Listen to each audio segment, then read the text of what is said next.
आखिर वो कौन है? साथियों, हमारे जीवन में सबसे महत्वपूर्ण क्या है? क्या कभी अकेले बैठकर हमने ये सोचा है? जिंदगी की भाग दौड़ में इसके लिए कभी वक्त ही नहीं निकाला। अगर सोचा जाए तो हमारे लिए सबसे ज्यादा महत्वपूर्ण है हमारे सपने। उन सपनों को साकार करने के लिए ही तो हम अपना पूरा समय देते हैं। सपने साकार होंगे तो हम अपने परिवार का ख्याल रख सकेंगे। एक सपना पूरा होता है तो दूसरा जन्म ले लेता है। बस यही है हमारा जीवन। इन सपनों के पीछे भागने में हम इतने व्यस्त हैं कि हमारे आसपास क्या हो रहा है उसे हम देख ही नहीं पाते हैं। आखिर वक्त ही कहाँ है हमारे पास? मगर कभी ठहर कर अपने आसपास देखना भी जरूरी है। आखिर हम जो इतना भाग रहे हैं, हमें चला कौन रहा है? वो कौन सी शक्ति है जिससे हमें इतनी ऊर्जा मिलती है? क्या कभी रुककर सोचा है हमने?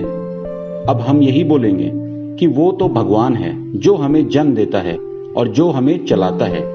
जब से होश संभाला यही सुन रहे हैं कि कोई आसमान में ऊपर बैठा है जो हम सबको जन्म देता है। अब चाहे उसे किसी भी नाम से पुकारें, कोई उसे भगवान कहता है तो कोई अल्लाह, कोई गॉड तो कोई वाहेगुरु। क्या हमने कभी भगवान को देखा है? तो वो क्या है जो हमें चलाता है और जिससे हमें ऊर्जा और शक्ति मिलती है? इस बारे में कभी सोचा ही नहीं। उसे देखने के लिए हमें कहीं दूर जाने की जरूरत नहीं है। बस कुछ देर के लिए रुक कर अपने आसपास देखना है। तो आखिरकार क्या है वो? हम हर पल सांस ले रहे हैं मगर कभी उस पर ध्यान दिया ही नहीं। क्या उसके बिना हमारा कोई अस्तित्व भी है?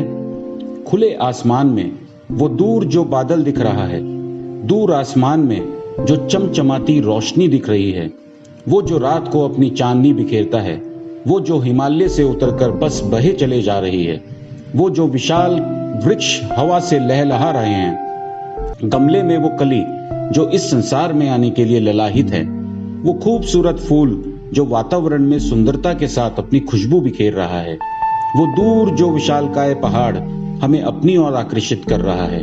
आखिर ये सब क्या है, क्यों है और हमसे आखिरकार चाहते क्या हैं? क्या कभी सोचा है हमने?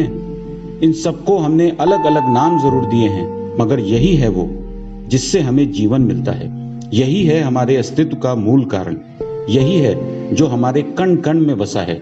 यही है हमारी प्यारी प्रकृति जिसे हम कुदरत भी कहते हैं। तो क्या हम प्रकृति को भगवान मान सकते हैं? हाँ, मुझे तो यही लगता है कि जब हमारा अस्तित्व इससे है तो यही हमारा जन्मदाता भगवान है। वाकई ये कभी हमसे बदले में कुछ नहीं मांगता, बस हमें देता ही रहता है। कभी शांति में बैठकर विचार कीजिए, हमने प्रकृति को क्या दिया है और क्या हम इसके प्रति अपना फर्ज निभा रहे हैं? इस सवाल का जवाब मिले तो नीचे कमेंट जरूर करें दोस्तों। बहुत बहुत धन्यवाद।